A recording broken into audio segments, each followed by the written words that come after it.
Jeg hedder Lars Skav. Jeg har en ejendom her ved Hejsa ved Haderslev.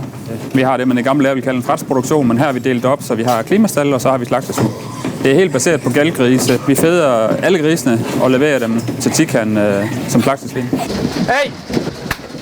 Vi bruger Mykofix for at stabilisere vores produktion og for at minimere fejlfaktorer. Værdien af Mykofix for os er, at vi kan få en mere stabil produktion, og ved de store slagtesvin, der ser vi, at der er færre uforklarlige dødsfald. Det giver sådan lidt mere jævn produktion, hvor det lidt mere kører konstant hele tiden.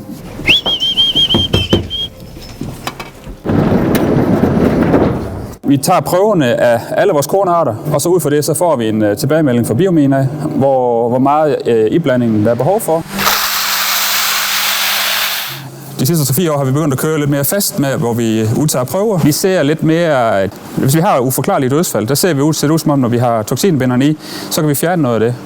Jeg hedder Simon Skorp Jensen og er ansat som Technical Sales Manager ved firmaet Biomin. Hvis det er sådan, at vores kunder ønsker, at jeg tager ud på at lave teknisk support ved en af deres kunder, jamen så tager jeg ud som her hos Lauge, hvor at jeg hjælper med at lave sådan en mykotoksinanalyse. Vi kan gå besætningen igennem og snakke om, hvad udfordringer han har. Og når vi så vender til at få svarresultat på mykotoksinanalysen, jamen så kan jeg give en anbefaling, hvad dosis Mykofix han skal bruge i fodret, ud fra det mykotoksinniveau, der er i det foder, han bruger.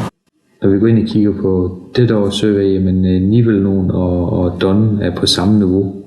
Okay.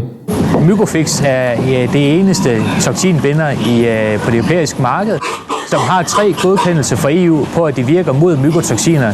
Værdien ved at bruge Mykofix som forsikringssortering er, at vi går ind og venter til at håndtere de mykotoksiner, som nu vil være i fodret. Det, man skal være opmærksom på, det er, at selvom vi går ind og tager en analyse af fodret, som viser måske, at der er et moderat mellemrisikoniveau, jamen så vil der være partier, der har et højt niveau, og et partier, der har et lavt niveau. I et land som Danmark, hvor vi er afhængige af at kan importere proteinkilde i form af sojaskrå, der kan være nogle partier, der har højt niveau af mykotoksiner, og andre partier, der har lavt mykotoksinniveau. Det samme med det korn, vi bruger, der kan være nogle dele fra vores markbrug, der har et højt mykotoksinniveau, og noget af der har lavt forsikring til at tage de der pik, der vil være.